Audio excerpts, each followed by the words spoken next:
All right, guys, let's talk about Mike Baker grading. Now, if most people that are deep in the hobby definitely know what a Mike Baker sticker means, and it means excellence, top of the line, one of the best type deals. And what a Mike Baker sticker is for the rundown real quick, is he evaluates a graded card. These are usually very expensive cards. These aren't $30, $40, $100 cars, anything like that. These are thousands of dollars usually.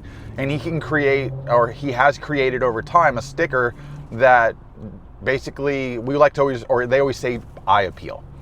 And it creates a more valuable demand on that card because of a Mike Baker sticker. A lot of these usually end up at auction, to believe it or not, because people, even though they might have a PSA 10, they want a PSA 10 with the gold Mike Baker sticker or the silver Mike Baker sticker, which relegates its level to a higher value.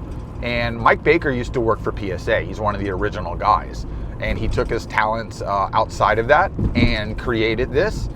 And I jokingly was talking about it in a previous video because he created a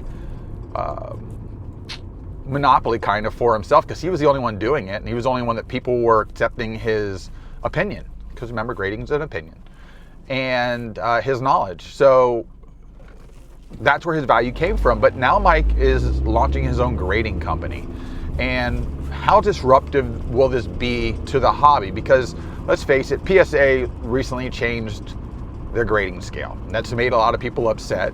When Mike was asked about it, he didn't think it was too big of a deal, but for the people that are collectors or investors, especially in vintage, this greatly can affect those cards.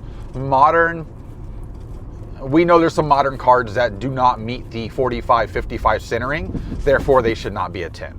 And the Wimby makes the perfect example of that with the black Prism card. That is not 45, 55, that should not be a 10. But that's also felt to be a marketing thing as well.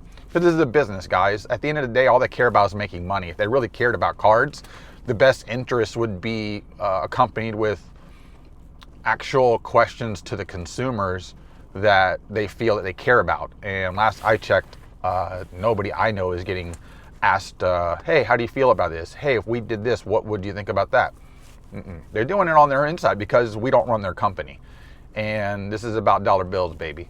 So it is what it is. PSA right now still holds the most value, but I guarantee a Mike Baker 10 may outsell a PSA 10 outside of the registry issue based on the card. So if the card's not being collected for a registry, when his 10s hit the market, and then a 10 with the silver label or 10 with the black or gold hologram, silver hologram, gold hologram, those are going to be the elite versions of those cards.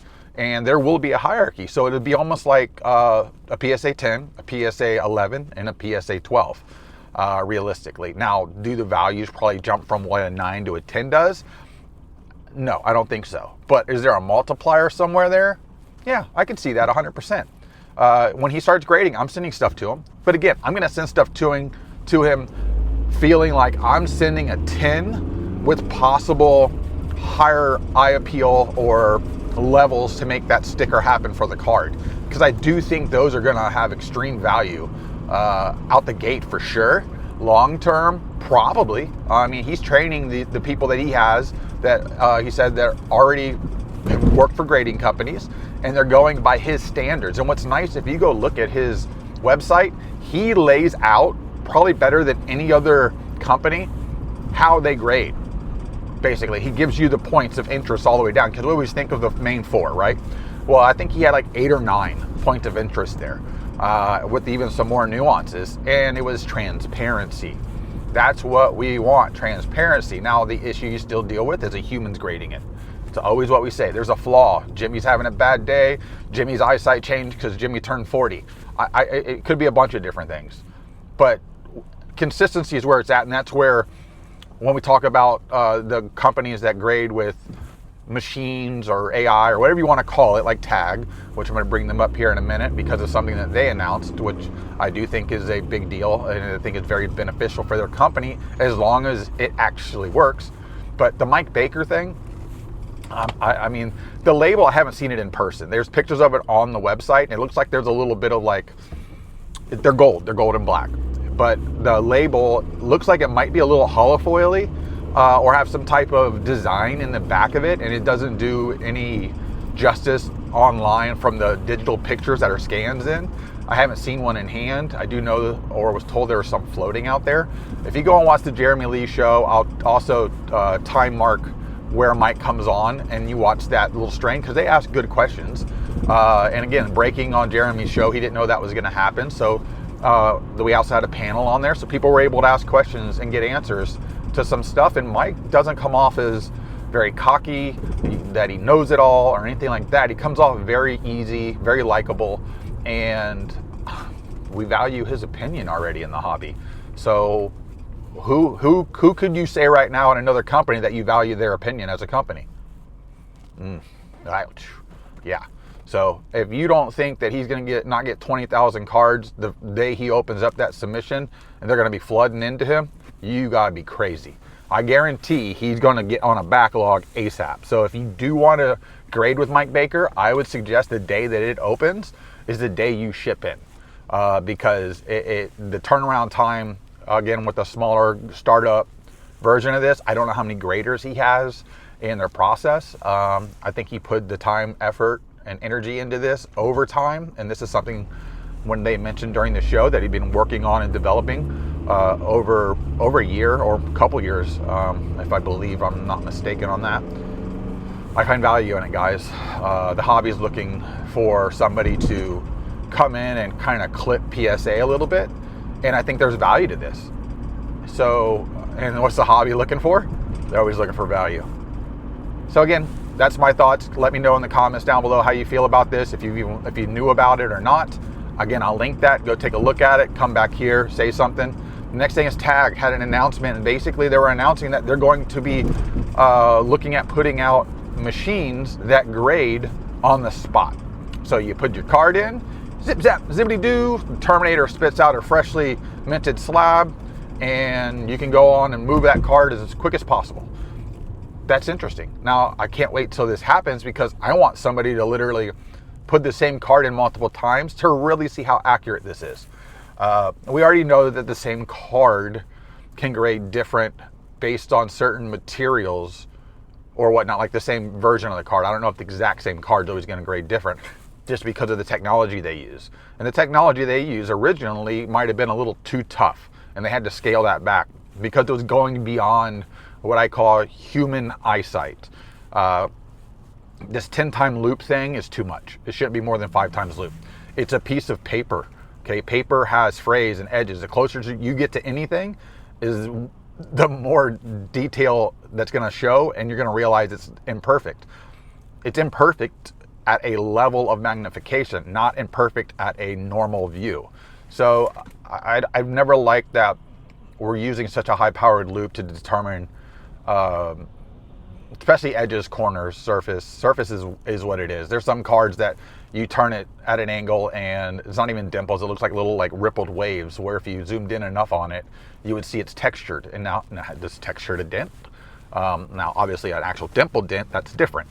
But again, them coming out with the machine whenever that happens, and it can grade a card on the spot, because the one thing this hobby is looking for is instant gratification. And I hope, and I know a lot of people don't like Tag.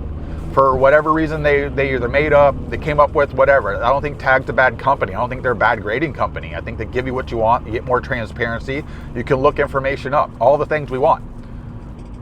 But this may also lead to other companies doing this too. Because if somebody can go into a show, think they wheel one of these things into a show, you can put your card you just pulled out of a pack, put it into the machine, spit it out. Oh, I got a Tag 10. Boom, let's get this thing out the door real quick. Pop right now is 1. 3 minutes later, based on how many machines, it could be pop 1,000. But instant, quick, boom, money out the top. Because let's face it, first to market on a lot of things is where the value's at. Plus, you could also use it as just a test sample for how you think the card might grade if you do want to send it to PSA, or if you want to send it to Mike Baker.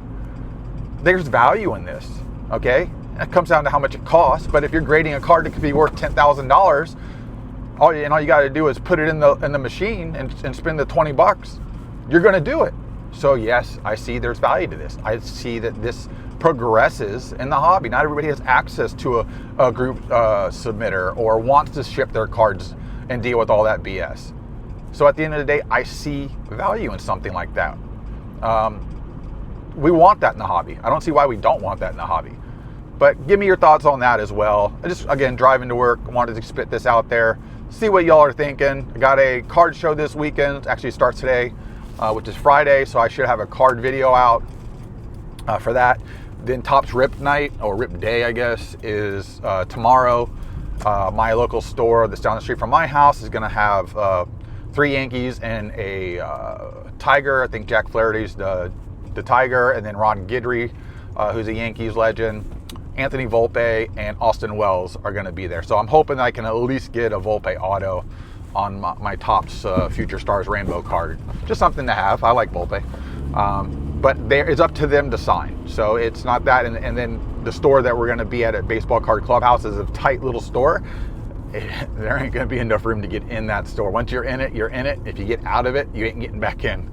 But he's going to have tents outside too, so that way you have plenty of tables and space to rip product. Players won't be there until I think 6. 6, yeah, because it goes till 8. But all right, guys, like, subscribe, leave a comment. Let me know what you all think. Think about it too before you really answer. Really think about it. Go outside the box. Even if it's something you wouldn't use, is Mike Baker going to be a good grading company based on what we know about Mike Baker? Is a tag or grading machine going to be valuable to the hobby and successful? I got 2 check marks, yes, in my book. Let me know, guys. All right, take care.